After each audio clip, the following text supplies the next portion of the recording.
अगर तुम्हें तकलीफ हुई ना तो ये सांसें रुक जाएगी।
प्यार कोई भी भूलता नहीं, मैंने महसूस किया है।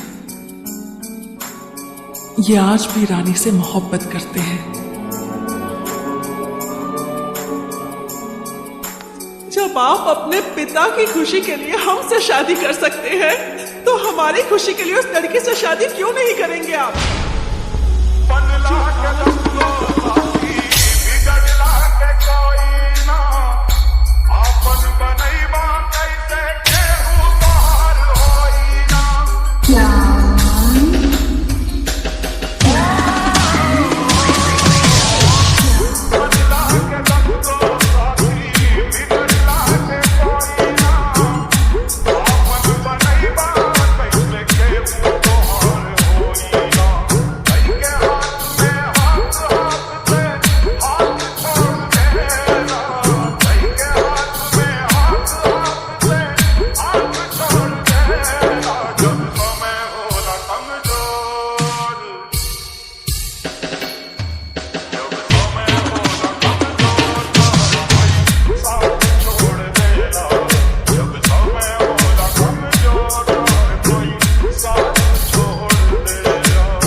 आज भी आपके लिए तड़प रही है। बहुत प्यार करते हैं आप उससे। उसकी तड़प बद्दुआओं का ऐसा कहर बनकर आज मुझ पर बरसा है। जिंदा लाश बनकर रह गई हूँ।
हम में जान तभी आएगी जब आप रानी से शादी करेंगे।